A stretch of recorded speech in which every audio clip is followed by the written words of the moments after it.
more, man. There's more. Even though, you know, that acoustic sounds like crap, doesn't it? It really, really does. But, next part.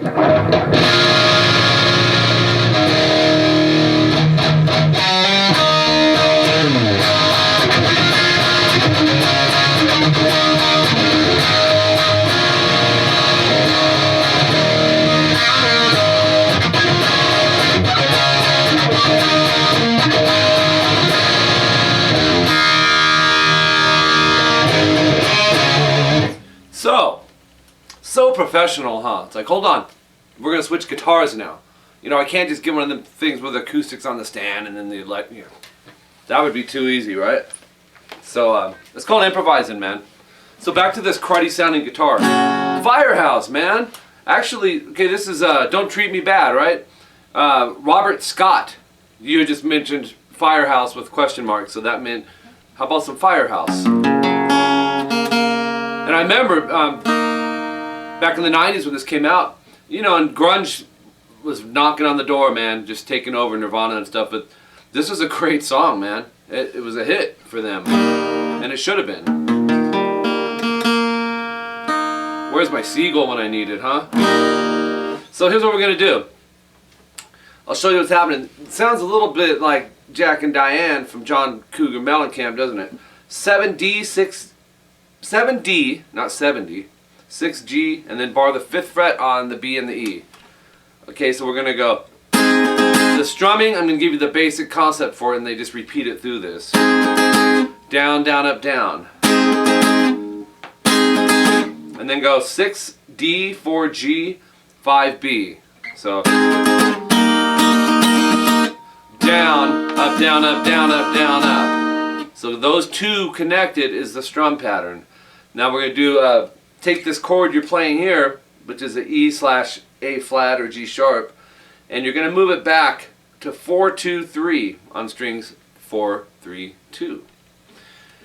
With, you know, you got the, when you're hitting these chords, you know, the high E is with it as well. So now we're repeating the strum, down, down, up, down, and then right back to the 6-4-5-0. Down, up, down, up, down, up, down, up. Okay, so start it over.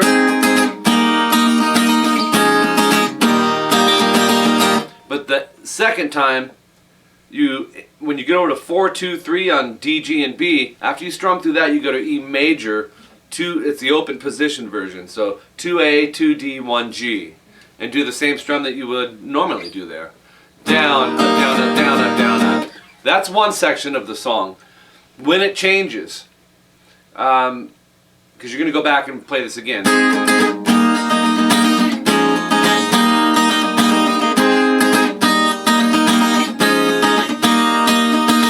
The next change is an F sharp minor. Bar everything 2nd fret, go 4A, 4D.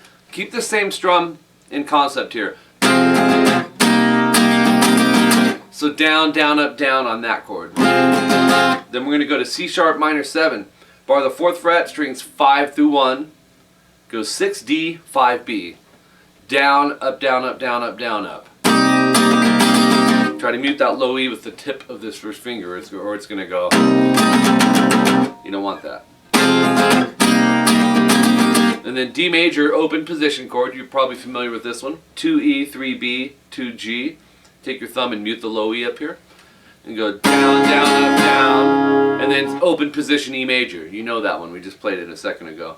Down, up, down, up, down, up, down, up. Okay? So that part's. And then the next change that comes up is D major, down, down, up, down, to E major, down, up, down, up, down, up, down, up. C sharp minor 7. You learned this one, so I'm calling the chords by the name, assuming you know what the name of it is now. Down, down, up, down, to F sharp minor bar chord. You learned this one as well. Down, up, down, up, down, up, down, up. Or down, up, down, up, down. Then E major, open position, up, down, up. I forgot they throw that little last E major in there. So that part sounds like this.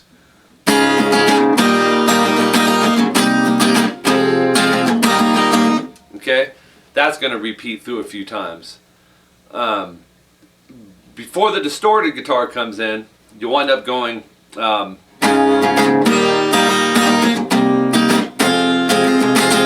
you won't put the E major at the end, okay? So that's the acoustic part of that. You know, it's going to be more feasible for you to do all this if it's one guitar player playing this right now, talking of you, to do it on the clean channel of your electric.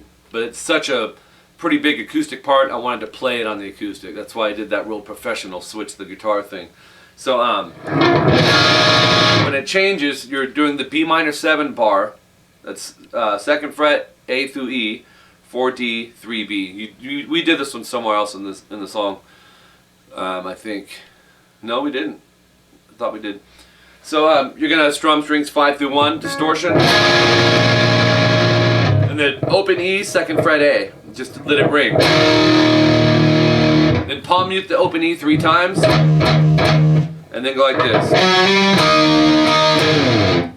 You're going to go 10A, hammer to 11. I would use 2nd and 3rd finger. Here's why. Because you need to bar the 9th fret on the D and G. And then hit them again. And then 12E, pinky, slide to around fret 5. You don't want to hear the stop point.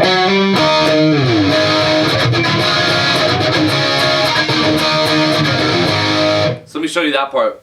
Bar the 2nd fret, D, G, and B, and hit strings 5 through 2.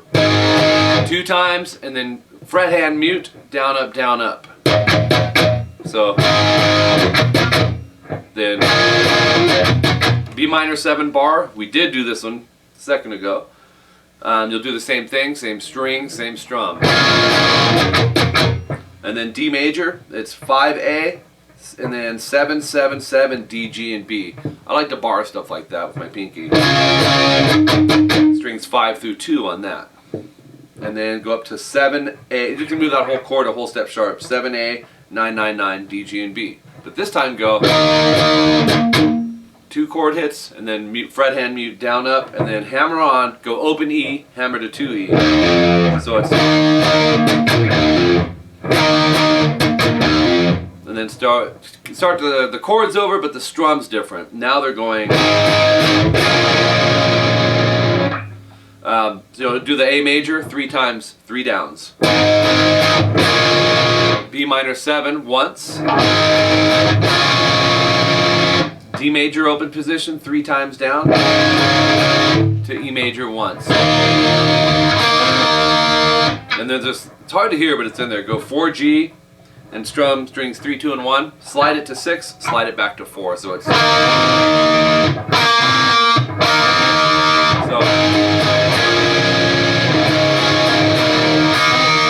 Then go back to the first one we did.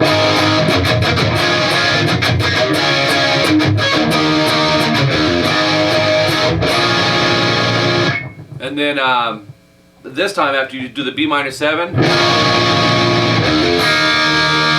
do the open E, hammer to the 2nd fret, and then go to the 1st fret G and hit strings 3, 2, and 1.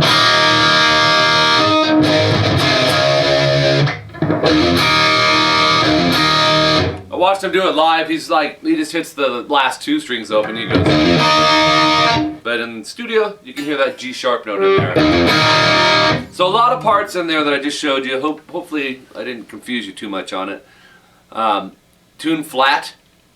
And if I didn't say that yet, boy, I screwed up because you've been playing this whole thing in standard tuning, huh? They are tuned a half step down. A lot of the 80s, you know, Firehouse might have been out in the late 80s, but I remember hearing them in the early 90s.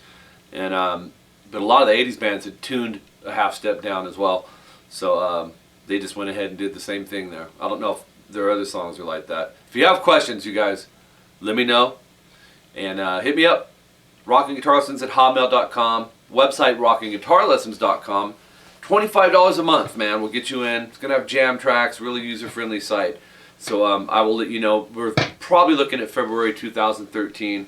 No absolutes yet because sometimes people miss the mark by a year on their website. So I hear. So if you want to take personal lessons with me, my Skype name is Rockin Guitar Lessons. Send me a friend request and we can set you up on a schedule. It's $50 an hour or $25 for a half an hour. It's really the fastest route to go, guys. If it fits your budget, I highly suggest you guys doing that. And if not, keep coming, man. These ones are free here. And then, yeah, I gave you my email. But now when you guys are hitting me up on the emails, totally cool. You can do it through my YouTube inbox. You can leave it in the comment section on my YouTube. I don't care. I check all of them. So, and I check the Hotmail less than anything, really. So, oh, I need to give a shout out, man. Nick Dog. N-I-C-K. I better double check it. Yeah, it's 𝐂𝐿𝐄𝐒𝐑𝐿 2720 2720. And he's been giving me a lot of shout outs on his channel. And he's got some, you know, covers where he's playing songs. Looks like, I don't know how old you are, dude. He's a teenager. But I appreciate that. Thank you, man. You've mentioned several things about me in this channel. So you asked if I would do a shout out to you. If you guys want to go check Nick out, it's 𝐂𝐒𝐒𝐑𝐿 2720.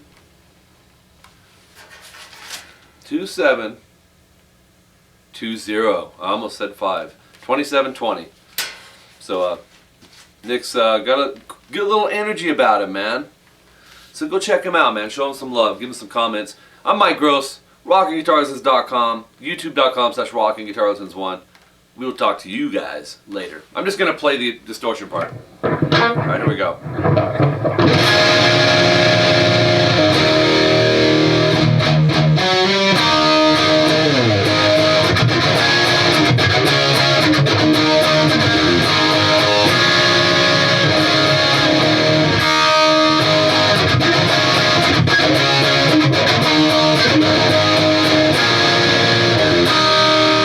Did you hear me miss the...